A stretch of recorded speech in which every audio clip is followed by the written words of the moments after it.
शुक्रवार व्रत कथा। एक गांव में एक बुढ़िया रहती थी जिसके 7 बेटे थे। 6 बेटे कमाने वाले थे और एक बेटा निकम्मा था। बुढ़िया माँ 6 पुत्रों का जूठा 7वें पुत्र को देती। 7वां पुत्र एक दिन अपनी पत्नी से बोला, देखो मेरी माता का मुझ पर कितना प्रेम है। वह बोली, क्यों नहीं, सबका जूठा बचा हुआ तुमको खिलाती है। वह बोला, जब तक आंखों से न देखे मान नहीं सकता। पत्नी ने हंसकर कहा, देख लोगे तब तो मानोगे। कुछ दिन बाद एक बड़ा त्योहार आया। घर में 7 प्रकार के भोजन और चूरमा के लड्डू बने। वह पत्नी की बात को जांचने के लिए सिरदर्द का बहाना बनाकर पतला कपड़ा सिर पर ओढ़कर रसोई में जाकर सो गया और कपड़े में से सब देखता रहा। 6 भाई भोजन करने आए। उसने देखा, माँ ने उनके लिए सुंदर सुंदर आसन बिछाए, 7 प्रकार की रसोई परोसी और आग्रह कर करके उन्हें भोजन कराती रही। वह देखता रहा। 6 भाई भोजन कर उठ गए। तब माँ ने उनकी 5 थालियों में से लड्डुओं के टुकड़ों को उठाया और एक लड्डू बनाया। जूठन साफ कर माँ ने उसे पुकारा, उठ बेटा, उठ। तेरे भाइयों ने भोजन कर लिया, तू भी उठकर भोजन कर ले। उसने कहा, माँ, मुझे भोजन नहीं करना, मैं परदेश जा रहा हूँ। माता ने कहा, कल जाना हो तो आज ही जा। वह बोला, हाँ हाँ, जा रहा हूँ। यह कहकर वह घर से निकल गया। चलते समय उसे पत्नी की याद आई। वह गौशाला में कंडे थाप रही थी। वहां जाकर वह बोला, मेरे पास तो कुछ नहीं है। यह अंगूठी है, सो ले लो और अपनी कोई निशानी मुझे दे दो। वह बोली, मेरे पास क्या है, यह गोबर भरा हाथ है। यह कहकर पत्नी ने उसकी पीठ पर गोबर के हाथ की थाप मार दी। वह चल दिया। चलते चलते दूर देश में पहुंचा। वहां एक साहूकार की दुकान थी। वहां जाकर बोला, सेठ जी, मुझे नौकरी पर रख लो। साहूकार को नौकर की सख्त जरूरत थी। साहूकार ने कहा, काम देखकर तनख्वाह मिलेगी। उसने कहा, सेठ जी जैसा आप ठीक समझें। उसे साहूकार के यहाँ नौकरी मिल गई। वह वहां दिन-रात काम करने लगा। कुछ दिन में दुकान का लेन देन, हिसाब किताब, ग्राहकों को माल बेचना, सारा काम करने लगा। साहूकार के 7-8 नौकर थे। वे सब चक्कर खाने लगे। लेकिन उसने अपनी लगन, परिश्रम और ईमानदारी से सभी को पीछे छोड़ दिया। उसे अपने किए का फल मिला। सेठ ने भी उसका काम देखा और 3 महीने में ही उसे मुनाफे में साझीदार बना लिया। परिश्रम करते करते 12 वर्ष में ही वह नगर का नामी सेठ बन गया और सेठ अपना सारा कारोबार उस पर छोड़कर बाहर चला गया। इधर उसकी पत्नी पर क्या बीती वह सुने। सास-ससुर उसे दुख देने लगे। गृहस्थी का काम करवाकर उसे लकड़ी लेने जंगल में भेजते। इस बीच घर की रोटियों के आटे से जो भूसी निकलती, उसकी रोटी बनाकर रख दी जाती और फूटे नारियल की नरेली में पानी दिया जाता। इस तरह दिन बीतते रहे। एक दिन वह जब जंगल में लकड़ी लेने जा नहीं थी, तब उसे रास्ते में बहुत सी स्त्रियां संतोषी माता का व्रत करती दिखाई दी। यह वहां खड़ी होकर पूछने लगी, बहनों, यह तुम किस देवता का व्रत करती हो और इसके करने से क्या फल होता है? इस व्रत के करने की क्या विधि है? यदि तुम अपने इस व्रत का विधान मुझे समझाकर कहोगी तो मैं तुम्हारा बड़ा एहसान मानूंगी। उनमें से एक स्त्री बोली, सुनो, यह संतोषी माता का व्रत है। इसके करने से निर्धनता, दरिद्रता का नाश होता है। लक्ष्मी आती है। मन की चिंताएं दूर होती है। मन को प्रसन्नता और शांति मिलती है। निपुति को पुत्र मिलता है। प्रीतम बाहर गया हो तो वह शीघ्र लौट आता है। कुंवारी कन्या को मन पसंद वर मिलता है। चलता मुकदमा खत्म हो जाता है। कलह क्लेश की निवृत्ति हो, मुख शांति होती है, घर में धन जमा हो, धन जायदाद का लाभ होता है तथा और भी मन में जो कुछ कामना हो सब संतोषी माता की कृपा से पूरी हो जाती है। इसमें संदेह नहीं। वह पूछने लगी, यह व्रत कैसे किया जाता है? यह भी बताओ तो बड़ी कृपा होगी। वह स्त्री कहने लगी, बिना परेशानी, श्रद्धा और प्रेम से जितना भी बन सके प्रसाद लेना। 5.25 पैसे से 5.25 आने तथा इससे भी ज्यादा शक्ति और भक्ति के अनुसार गुड़ और चना लें। हर शुक्रवार को निराहार रहकर कथा कहना, सुनना। इसके बीच कम नहीं टूटे। लगातार नियम पालन के करना। सुनने वाला कोई न मिले तो घी का दीपक जलाकर उसके आगे जल के पात्र को रख कथा कहना, परंतु नियम टूटे जब तक कार्य सिद्ध न हो। नियम पालन करना और कार्य सिद्ध हो जाने पर व्रत का उद्यापन करना।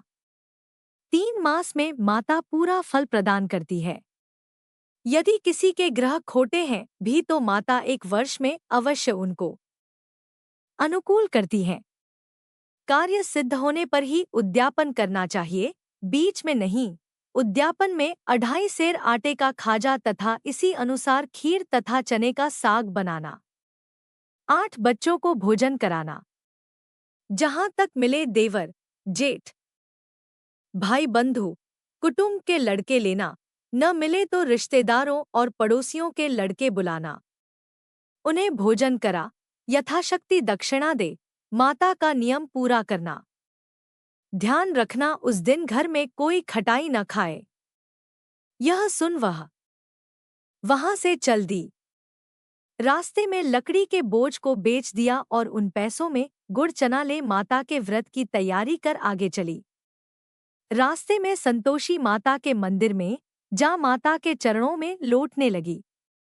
विनती करने लगी, मां, मैं दीन हूँ, निपट मूर्ख हूँ। व्रत के नियम कुछ जानती नहीं। मैं बहुत दुखी हूँ। हे माता, मेरा दुख दूर कर, मैं तेरी शरण में हूँ। माता को दया आई। एक शुक्रवार बीता कि दूसरे शुक्रवार को ही उसके पति का पत्र आया और तीसरे शुक्रवार को उसका भेजा हुआ पैसा आ पहुंचा। यह देखकर जेठानी मुंह सिकोड़ने लगी। इतने दिनों बाद इतना पैसा आया, इसमें क्या बड़ाई है? लड़के ताने देने लगे। काकी के पास अब पत्र आने लगे, रुपया आने लगा। अब तो काकी की खातिर बढ़ेगी। अब तो काकी बुलाने से भी नहीं बोलेगी। बेचारी सरलता से कहती, भैया पत्र आए, रुपया आए तो हम सबके लिए अच्छा है। ऐसा कहकर आंखों में आंसू भरकर संतोषी माता के मंदिर में जा मातेश्वरी के चरणों में गिरकर रोने लगी। माँ, मैंने तुमसे पैसा नहीं मांगा। मुझे पैसे से क्या काम? मुझे तो अपने सुहाग से काम है। मैं तो अपने स्वामी के दर्शन और सेवा मांगती। तब माता ने प्रसन्न होकर कहा, जा बेटी, तेरा स्वामी जल्दी ही आएगा। यह सुन खुशी से बावली हो वह घर आकर काम करने लगी। संतोषी माँ विचार करने लगी, इस भोली पुत्री से मैंने कह तो दिया कि तेरा पति शीघ्र आएगा, पर आएगा कहाँ से? वह तो इसे स्वप्न में भी याद नहीं करता। उसे इसकी याद दिलाने तो मुझे ही जाना पड़ेगा। संतोषी माता ने उस बुढ़िया के बेटे को स्वप्न में समझाया, पुत्र, तेरी घरवाली कष्ट उठा पांच रही है। यह बोला, हाँ माता, यह तो मुझे भी मालूम है, परंतु क्या करूं? वहां कैसे जाऊं? परदेश की बात है, लेन देन का सारा हिसाब किताब है, कोई जाने का रास्ता नजर नहीं आता। आप ही कोई राह दिखाएं कि वहां कैसे जाऊं? मां कहने लगी। सवेरे नहा धोकर संतोषी माता का नाम ले, घी का दीपक जला दंडवत कर और दुकान पर जा बैठना। देखते देखते तेरा लेन देन चुक जाएगा, जमा माल बिक जाएगा, सांझ होते होते धन का ढेर लग जाएगा। वह अगले दिन सुबह बहुत जल्दी उठा। उसने अपने मित्र बंधुओं परिचितों से स्वप्न में माता द्वारा कही गई बात कह सुनाई। वे सब उसकी बात सुनकर उसकी खिल्ली उड़ाने लगे। वे कहने लगे कि कहीं कभी सपने की बात भी सच्ची होती है। एक बूढ़ा व्यक्ति बहुत समझदार था। वह बोला, देखो भाई, मेरी बात मानो। इस तरह सांच या झूठ कहने के बदले देवता ने जैसा कहा है वैसा ही करना। तेरा क्या जाता है। बूढ़े की बात मानकर नहा धोकर उसने संतोषी माता को प्रणाम किया। फिर भी का दीपक जलाकर दुकान पर जा बैठा। शाम तक धन का ढेर लग गया। वह हैरान हुआ। मन में संतोषी माता का नाम ले प्रसन्न हो घर जाने के वास्ते गहना, कपड़ा व सामान खरीदने लगा। सब काम से निपट अपने घर को रवाना हुआ। उधर उसको पत्नी जंगल में लकड़ी लेने गई। लौटते वक्त थक जाने के कारण संतोषी माता के मंदिर पर विश्राम करने बैठ गई। यह तो उसका रोज रुकने का स्थान था। धूल उड़ती देख उसने माता पूछा, हे माता, यह धूल कैसी उड़ रही है। माँ ने कहा, हे पुत्री, तेरा पति आ रहा है। अब तू ऐसा कर, लकड़ियों के 3 बोझ बना। एक नदी के किनारे रख, दूसरा मेरे मंदिर पर और तीसरा अपने सिर पर रख। तेरे पति को लकड़ी का गड्ढा देखकर मोह पैदा होगा। यह वहां रुकेगा, नाश्ता पानी बना खाकर माँ से मिलने जाएगा। तू लकड़ी का बोझ उठाकर जाना और बीच चौक में गड्ढा डालकर 3 आवाजें जोर से लगाना, लो सासू जी, लकड़ियों का गट्ठा लो, भूसी को रोटी दो, नारियल के खोपरे में पानी दो। आज कौन मेहमान आया है। संतोषी माँ की बात सुनकर वह बहुत अच्छा माँ कहकर प्रसन्न मन से लकड़ियों के 3 बोझ बना लाई। एक नदी के तट पर, दूसरा माता के मंदिर पर रखा। इतने में ही मुसाफिर वहां आ पहुंचा। सूखी लकड़ी देख उसको इच्छा हुई कि अब यहीं विश्राम कर ले और भोजन बनाकर खा पीकर गांव चले। इस प्रकार भोजन कर विश्राम कर वह अपने गांव में आ गया। उसी समय बहू सिर पर लकड़ी का गड्ढा लिए आई। उसने गड्ढा को आंगन में डाल जोर से 3 आवाजें दी, लो सासू जी, लकड़ी का गड्ढा लो, भूसी की रोटी दो, नारियल के खोपर में पानी दो। आज कौन मेहमान आया है। यह सुनकर सास ने अपने दिए हुए कष्टों को भुलाने के लिए कहा, बहू, तू ऐसा क्यों कहती है। तेरा मालिक ही तो आया है। बैठ, मीठा भात खाकर कपड़े गहने पहन। पत्नी की आवाज सुनकर उसका स्वामी बाहर आया और उसके हाथ में पहनी अंगूठी देख व्याकुल हो गया। उसने माँ से पूछा, मान, यह कौन है। माँ बोली, बेट, तेरी पत्नी है। आज 12 वर्ष हो गए हैं जब से तू गया है। तब से सारे गांव में जानवर की तरह भटकती फिरती है। कामकाज कुछ करती नहीं, 4 समय आकर खा जाती है। अब मुझे देखकर भूसी की रोटी और नारियल के खापरे में पानी मांगती है। वह बोला, माँ, मैंने इसे भी देखा है और तुम्हें भी। मुझे दूसरे घर की चाबी दो, मैं उसमें रहूंगा। ठीक है बेटा, जैसी तेरी मर्जी, कहकर माँ ने चाबी का गुच्छा बेटे के सामने रख दिया। उसने दूसरे घर को खोलकर सारा सामान जमाया। एक ही दिन में वहां राजा के महल जैसा ठाट-बाट बन गया। अब क्या था, वह सुख भोगने लगी। अगला शुक्रवार उसने पति से कहा, मुझे संतोषी मात का उद्यापन करना है। पति बोला, बहुत अच्छा, खुशी से कर लो। वह उद्यापन की तैयारी करने लगी। जेठ के लड़कों को भोजन के लिए कहने गई। उन्होंने मंजूर किया, परंतु पीछे से जेठानी ने अपने बच्चों को सिखलाया, देखो रे, भोजन के समय सब लोग खटाई मांगना, जिससे उसका उद्यापन पूरा न हो। लड़के भोजन करने आए। खीर पेट भरकर खाई, परंतु बात याद आते ही कहने लगे, हमें कुछ खटाई खाने को दो, खीर खाना हमें भाता नहीं, देखकर अरुचि होती। लड़के उठ खड़े हुए, बोले, पैसे लाओ। भोली बहू कुछ जानती न थी, उसने उन्हें पैसे दे दिए। लड़कों ने बाजार जाकर उन पैसों से इमली खरीदी और खाई। यह देखकर बहू पर माता जी ने कोप किया। राजा के दूत उसके पति को पकड़कर ले गए। अब सब मालूम हो जाएगा। जब जेल की रोटी खाएगा। बहू से यह वचन सहन नहीं हुए। वह संतोषी माता के मंदिर में गई और कहने लगी, माता, तुमने यह क्या किया? हंसाकर क्यों रुलाने लगी? माता बोली, पुत्री, तूने मेरा व्रत भंग किया है। इतनी जल्दी सब बातें भुला दी। वह बोली, माता, भूली तो नहीं हूँ, न कुछ अपराध किया है। मुझे तो लड़कों ने भूल डाल दिया। मुझे क्षमा करो माँ। माँ बोली, ऐसी भूल भी कहीं होती है? यह बोली, अब कोई भूल नहीं होगी। अब बताओ, मेरे पति कैसे आएंगे? माँ बोली, पुत्री, जा, तेरा पति तुझे रास्ते में ही आता मिलेगा। वह मंदिर से निकलकर बाहर आई तो रास्ते में उसे अपना पति आता हुआ मिला। उसने पूछा, कहाँ गए थे? वह बोला, इतना धन जो कमाया है उसका कर राजा ने मांगा था, वह भरने गया था। वह प्रसन्न होकर बोली, भला हुआ, अब घर चलो। फिर अगला शुक्रवार आया। वह बोली, मुझे माता का उद्यापन करना है। पति ने कहा, ठीक है, करो। वह फिर जेठ के लड़कों से भोजन को कहने गई। जेठानी ने लड़कों को सिखा दिया कि तुम पहले ही खटाई मांगना।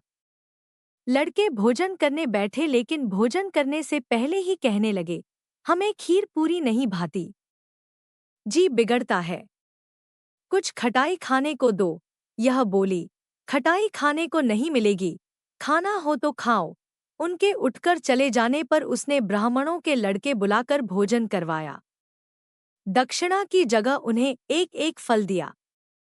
इससे संतोषी माता प्रसन्न हो गई। माता की कृपा से 9 माह बाद उसको चंद्रमा के समान एक सुंदर पुत्र प्राप्त हुआ। पुत्र को लेकर वह प्रतिदिन संतोषी माता के मंदिर में जाने लगी। माँ ने सोचा कि यह रोज आती है, आज क्यों न मैं ही इसके घर चलूं, इसका आसरा देखूं तो सही। यह विचार कर माता ने भयानक रूप बनाया। गुड़ और चने से सना मुख, ऊपर से मुंड के समान होंठ, उस पर मक्खियां भिनभिना रही थी। दहलीज में पैर रखते ही उसकी सास चिल्लाई, देखो रे, कोई चुड़ैल डाकिनी चली आ रही, लड़को, इसे भगाओ, नहीं तो सबको खा जाएगी। बहू रोशनदान से देख रही थी। वही प्रसन्न हो उठी, आज मेरी माता मेरे घर आई है। यह कहकर दूध पीते बच्चे को गोद उतार दिया। इस पर उसको सास गोद में भरकर बोली, अरे रान, इसे देखकर कैसी उतावली हुई है, जो बच्चे को पटक दिया। इतने में माँ के प्रताप से जहां देखो वहां लड़के ही लड़के नजर आने लगे। यह बोली, माँ जी, मैं जिनका व्रत करती हूँ, यह वही संतोषी माता है। इतना कह उसने झट से घर के सारे किवाड़ खोल दिए। सबने माता के चरण पकड़ लिए और विनती कर कहने लगे, हे माता, हम मूर्ख हैं, अज्ञानी हैं। तुम्हारे व्रत की विधि हम नहीं जानते। तुम्हारा व्रत भंग कर हमने बड़ा अपराध किया है। हे माता, आप हमारे अपराधों को क्षमा करो। इस प्रकार बार बार कहने पर संतोषी मात प्रसन्न हुई। इसके बाद उसकी सास कहने लगी, हे संतोषी माता, आपने बहू को जैसा फल दिया वैसा सबको देना। जो यह कथा सुने या पढ़े उसका मनोरथ पूर्ण हो। आरती जय संतोषी माता, मैया जय संतोषी माता। अपने सेवक जन की सुख संपत्ति दाता जय संतोषी माता, मैया जय। संतोषी माता सुंदर चीर सुनहरी, माँ धारण कीन हो। हीरा पन्ना दमके, तन श्रृंगार लीन हो जय संतोषी माता, मैया जय संतोषी माता। गेरू लाल छटा छबी, बदन कमल सोहे। मंद हंसत करुणामयी त्रिभुवन जन मोहे। जय संतोषी माता मैया जय संतोषी माता स्वर्ण सिंहासन बैठी चंवर दुरे प्यारे। धूप दीप मधु मेवा भोज धरे न्यारे जय संतोषी माता मैया जय संतोषी माता गुड़ अरु चना परम प्रिय तामे संतोष कियो। संतोषी कहलाई भक्तन वैभव दियो जय संतोषी माता मैया जय संतोषी माता शुक्रवार प्रिय मानत आज दिवस सोही। भक्त मंडली छाई कथा सुनत मोही जय संतोषी माता मैया जय संतोषी माता मंदिर जगमग ज्योति मंगल ध्वनि छाई। विनय करें हम सेवक चरणन सिर नाई जय संतोषी माता मैया जय संतोषी माता भक्ति भाव में पूजा अंगीकृत कीजय। जो मन बसे हमारे इच्छित फल दीजय जय संतोषी माता मैया जय संतोषी माता दुखी दारिद्री रोगी संकट मुक्त किए। बहु धन धान्य भरे घर सुख सौभाग्य दिए जय संतोषी माता मैया जय संतोषी माता ध्यान धरे जो तेरा वांछित फल पायो। पूजा कथा श्रवण कर घर आनंद आयो जय संतोषी माता मैया जय संतोषी माता चरण गहे की लज्जा रखियो जगदम्बे। संकट तू ही निवारे दया में अम्बे जय संतोषी माता मैया जय संतोषी माता संतोषी माता की आरती जो कोई जन गावे रिद्धि सिद्धि सुख संपत्ति।